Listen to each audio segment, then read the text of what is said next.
Happy Valentine's Day, everyone. Yes, I know I look ridiculous, but there's not much I could have used for props. Let's just cut to the chase. Tonight, I have a story for you about a couple. It's not a love story, but it features a couple, so that's good enough. Anyways, what happens when one day you just decide you can't take your relationship anymore? What would you do? Would you stay? Leave? Make a deal to an otherwise strange proposition? Whatever the case, let's tell the tale of a strange visitor who gives a married woman an offer she just cannot refuse.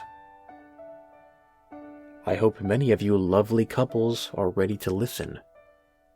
This is the month of love, after all. Enjoy.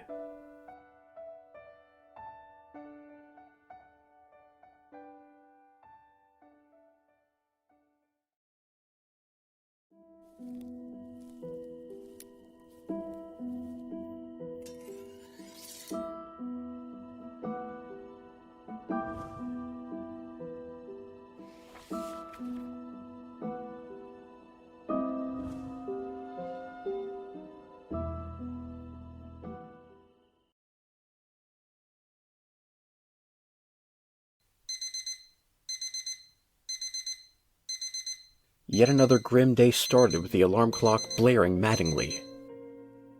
The day itself wasn't the issue, or even the morning alarm. More specifically, Kathy dreaded facing her husband, Marty. Their marriage, once brilliant with the colors of life, now dwindled into grays. 14 long years of marriage to this man had been like a stint in purgatory. Marty's consistency and predictability, once a source of comfort, now pained Kathy. His haircut, the same haircut that he had had since he was 16, irked her. "You are a man. Get a grown-up's haircut, idiot." Of course, she never spoke this aloud, but her internal dialogue provided the soundtrack. Every morning was filled with the same tired jokes. "Is this coffee? Or is this mud? It looks like blah blah blah." Even his boyish smile, wide and toothy, infuriated her. "What the hell are you so happy about?" She wore a porcelain smile, choking back the urge to strangle him. He never complained or argued. Even when she tried to goad him into an argument, he kept the same calm demeanor. "Show some emotion, you robot!" she screamed in her head. Marty worked as an accountant. He was smart, Jeopardy smart. While they watched evening game shows, Marty would answer questions in a split second before the contestants. He wasn't always correct, but he usually was. "Why don't you go on one of those shows and win us some money?" Kathy often asked. He always brushed the notion aside, saying he wasn't that smart, stating anyone could answer these questions. Kathy couldn't. She found his modesty dishonest. "He knows he is smart," she complained internally. "He's just fishing for compliments." At this point in her life, Kathy couldn't stomach anything about her husband. Even the way he drank his coffee grinded on her nerves. She was sick of how he talked, sick of how he smelled. Kathy was sick of him altogether. Her only morning rest came after Marty left for work. Kathy would have 60 minutes of alone time before she had to go to work herself. The front door shut as Marty left, and Kathy exhaled deeply in relief. This morning, she decided to catch up on some light reading while enjoying some green tea. Well, she tried to enjoy it. Kathy didn't care for tea, but she read it was the only healthy thing to drink besides water. The doorbell rang out. Oh no, that idiot came back. He must have forgotten his house key again. Why he insists on keeping it separate from his car keys, I'll never know. She slumped out of the puffy recliner and lumbered to the front door, expecting her dull husband. However, on the other side of the door stood a thin man in a dark blue suit and matching fedora. He looked like he'd come straight out of a Humphrey Bogart movie or something. His pencil-thin mustache danced on his upper lip as he spoke. "Salut, madame. I am hoping that you can spare a moment to hear my proposition." Normally, the door would be closed before a door-to-door salesman's first sentence was out, but Kathy was caught off guard. Kathy composed herself for a moment. "I'm not sure what you want, but I'm not buying anything." She spoke her well-rehearsed line. Besides the salespeople and the religious zealots, she typically had to fend off charity workers and Girl Scouts. Those damn cookies go straight to her thighs. "My good madame, I have no intentions of selling you anything." He smiled at her with a wink. The man brushed her aside as he strolled into their living room. "Now I will be quick, as I know you have to get to work." "Wait, who said you could... Hey, how did you know I had to... Kathy stopped talking. She couldn't finish her sentence. Flabbergasted. Yes, she was flabbergasted at the gall of this man. The man sat in her recliner and sipped her tea. "Ugh, nasty stuff, this tea. Is health really worth it?" "Please, sit, Miss Miller. We have much to discuss." "Who do you think you are?" Kathy dashed over to her kitchen counter to pick up her cell phone to call the police. Where did her phone go? She left it charging this morning on the kitchen counter. A whistle rang out from the living room, where her uninvited guest waved her cell phone back and forth between his thumb and index finger. "Miss Miller, please. I would like to get down to business." How? Confusion caused her head to hurt. Could this really be happening? "How? That is easy. 'Tis but a little sleight of hand, a little hocus pocus." The man shook his hand, and the phone disappeared. Miss Miller, if you would like me to leave, just ask." "Please leave," she scowled as she pointed to the front door. "And give me back my phone." He let out a sigh. "All right. Although it is a shame we didn't talk about your husband's unfortunate accident." He rose from the puffy chair and turned to the door. Wait! Kathy didn't realize she said the words until they slipped by her lips. Did she really want to talk to this man? She then noticed his eyes. Something was wrong about them. He had no irises, just pupils, swimming on white globes. And she could swear for a brief moment that his teeth were all filed to points. So many things seemed wrong with this man, although she doubted man was the right term. Every fiber of her being told her that this creature was no man, and to run. But deep down, she knew she just had to hear what it had to say. She just had to know. He grinned, as if hearing her innermost thoughts, and spun on his heels to face her. "Ha! Now we are being civilized. Shall we sit?" He gestured towards the couch. "Oh, and your phone is in your front pocket."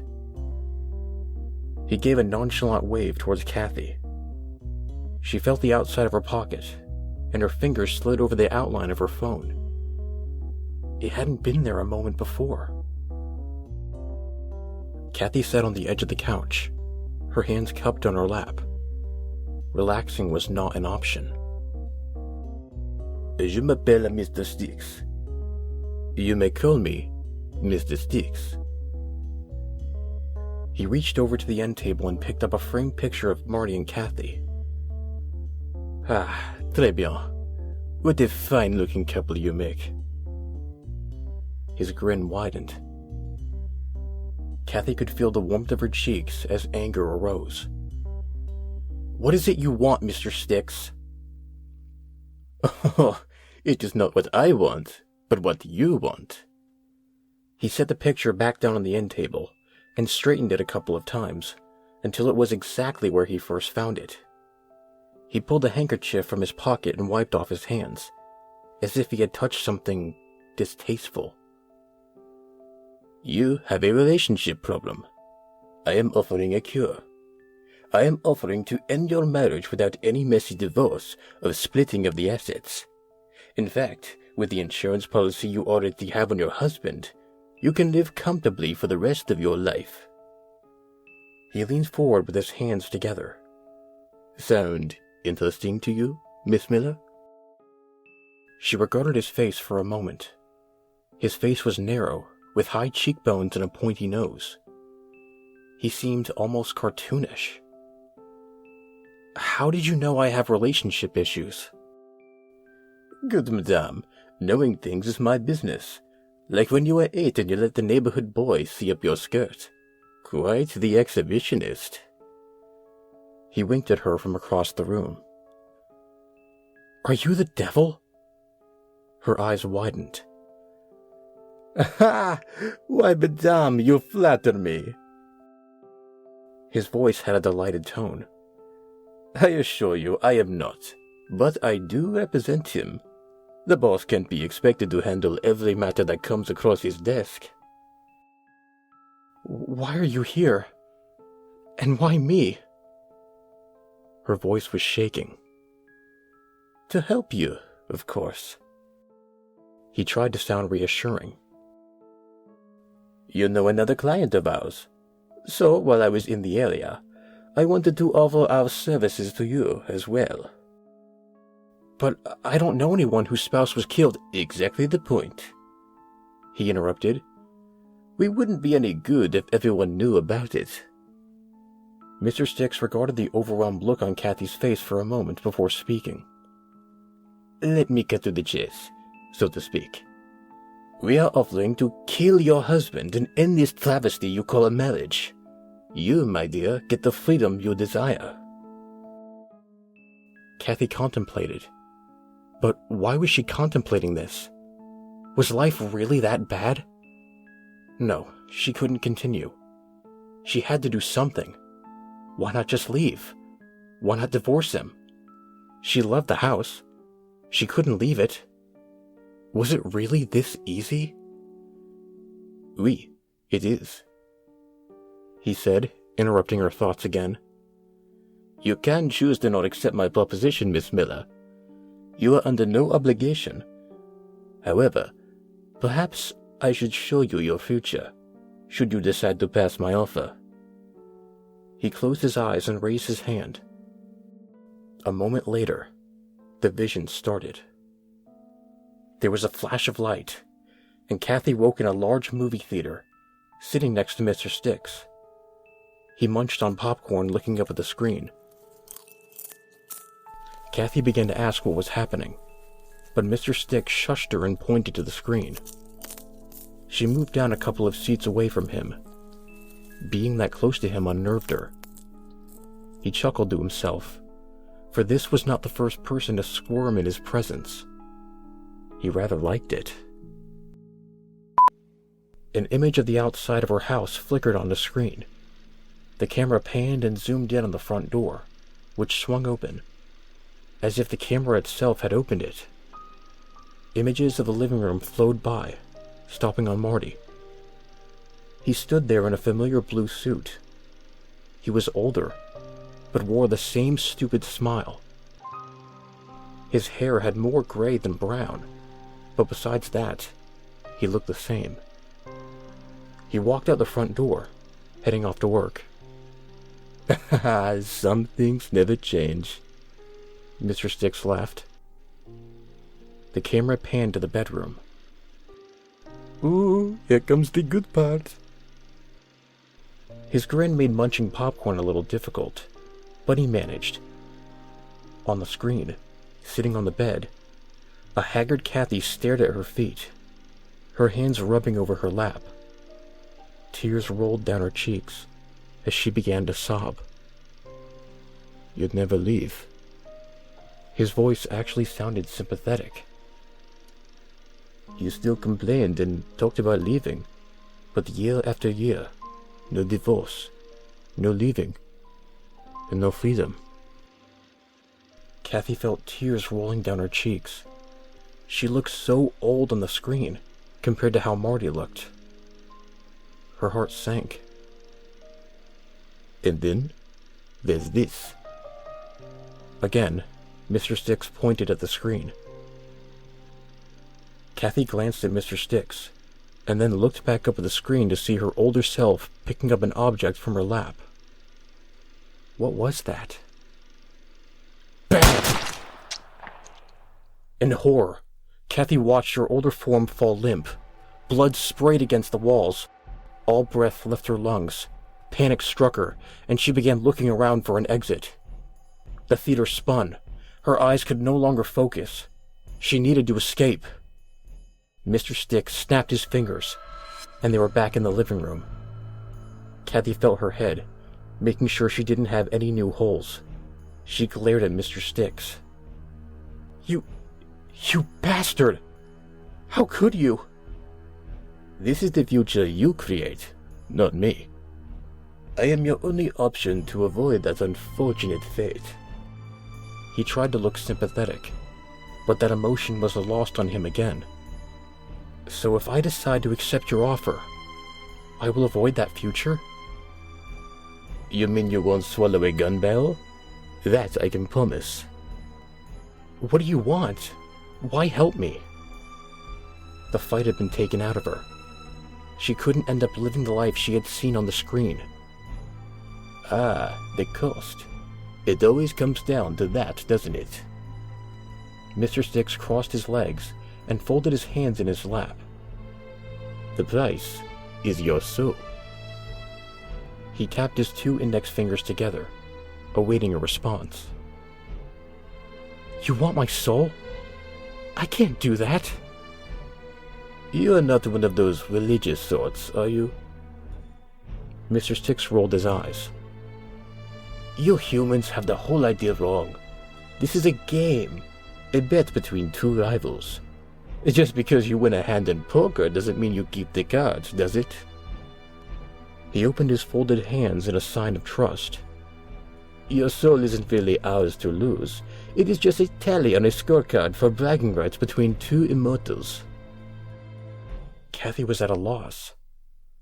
All of existence is a bet? Mind-blowing, I know. Believe it or not, we all work for the same team. Besides, what choice do you have? She took a deep breath and nodded her head. How do we do this? A great relief came over her. There was a light at the end of the tunnel, and she could smell her freedom. Here is your contract. He pulled out a scroll from inside his coat pocket. I know this scroll is a little old school, but we got them in bulk in the Dark Ages. Besides, why not stick with the classic? He handed the scroll to her. To sign, just stick your finger at the bottom. Kathy pressed her finger on the bottom of the scroll. A red dot formed beneath her finger and began to spread. She quickly pulled her finger away and noticed blood coming from the tip. Now, that wasn't so bad. Mr. Stix rose from the chair. Anyone can fake a signature. That is why we require blood. He reached over and snatched the scroll from her hands. I will take that. Now, let me give you a receipt. Receipt? Why not? Kathy was far beyond puzzled at this point, so she just decided to go with it. Of course, many people tend to pass this offer off as a dream. So we offer a reminder so they won't forget.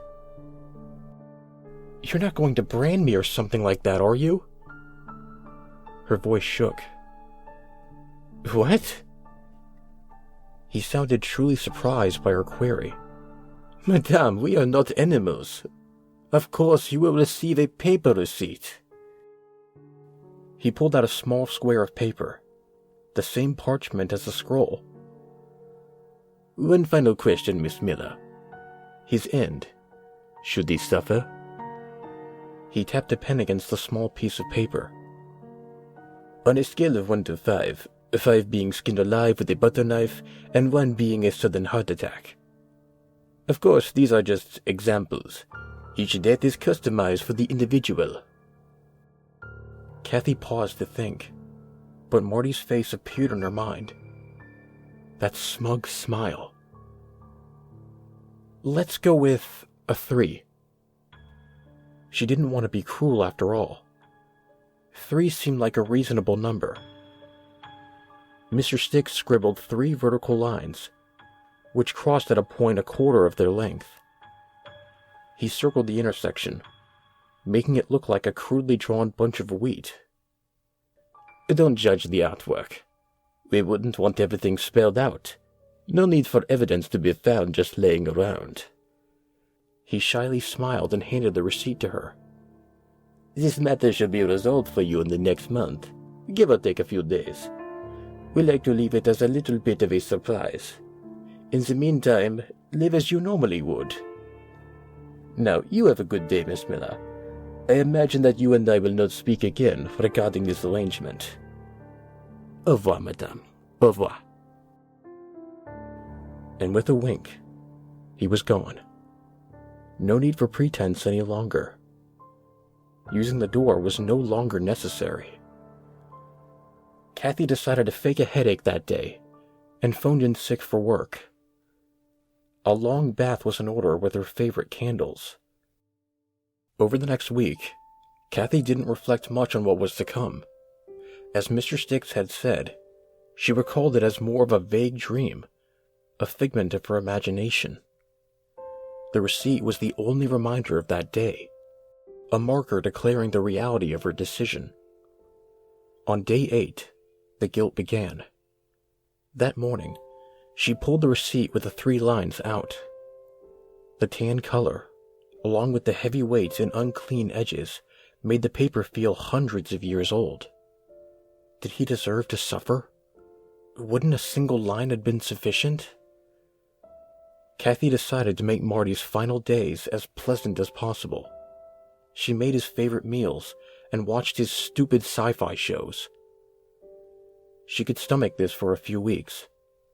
All the while, her porcelain smile never faded.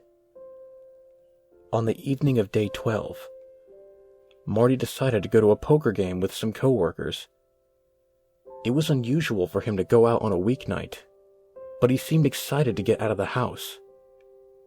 This gave Kathy some time to relax and maybe get some laundry done.